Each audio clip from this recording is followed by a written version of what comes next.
Part 6 अहिंसा की शक्ति। आपने अहिंसा शब्द तो सुना ही होगा। इसका अर्थ है मन, वचन, कर्म से किसी भी जीवित प्राणी को कष्ट न पहुंचाना, किसी को न सताना, न मारना। आज हमें चारों ओर अशांति, दुख व पीड़ा दिखाई देती है। इसका मूल कारण है अहिंसा का पालन न करना। प्रायः अनेक मनुष्य गलत ढंग से यह सोचते हैं कि उन्हें लाभ हो, उनका नाम हो, उन्हें आराम मिले, दूसरों को भले ही दुख, पीड़ा व परेशानी होती हो तो उनकी बला से। इसलिए कई मनुष्य अनेक जानवरों जैसे बकरों, मुर्गों, मछलियों आदि को मारकर भोजन के रूप में प्रयोग कर लेते हैं। ऐसा करते हुए उन्हें उन बेजुबान प्राणियों पर जरा भी दया नहीं आती। प्रत्येक प्राणी दुख से घबराता है। और तो और वैज्ञानिक जगदीश चंद्र बसु ने तो यह भी सिद्ध करके दिखा दिया था कि पेड़ पौधे भी दुख सुख का अनुभव करते हैं।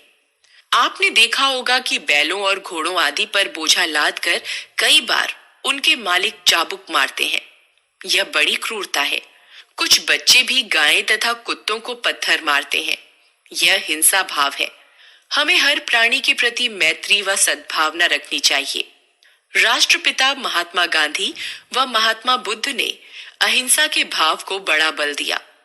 केवल शरीरों को पीड़ा पहुंचाना ही हिंसा नहीं, वरन किसी का अपमान करना, निंदा करना, मन को दुखाना, नीचा दिखाना, उसे डांटना, डराना आदि भी हिंसा ही है। सभी प्रेम चाहते हैं और सम्मान सबको अति प्यारा होता है। इसलिए जब भी किसी के साथ संपर्क हो, हमें मधुर और शिष्ट भाषा का प्रयोग करना चाहिए। हम देखते हैं कि लोग छोटी बड़ी वस्तुओं के लिए झगड़ते हैं। कचहरियों में आपसी लड़ाई झगड़ों के कारण सालों मुकदमे चलते हैं। वास्तव में अहिंसा की राह पर चलकर इन झगड़ों से बचा जा सकता है। कभी कभी दो देश भी आपस में युद्ध करते हैं। युद्ध में जनधन की अपार हानि होती है। युद्ध में प्रयोग किए जाने वाले हथियारों की बजाय प्रेम और अहिंसा की शक्ति व साधन का सदुपयोग किया जाए तो लाखों लोगों का कल्याण हो सकता है। खुशी की बात है कि हमारा देश शांति प्रिय है। यह इस बात के लिए कभी राजी नहीं होगा कि किसी दूसरे देश की भूमि हड़प ली जाए।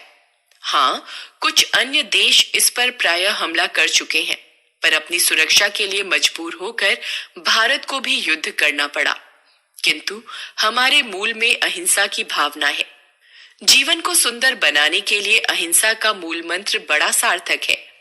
हमें भी यदि महानता की सीढ़ियों पर चढ़ना है तो अहिंसा के पथ को ही अपनाना होगा।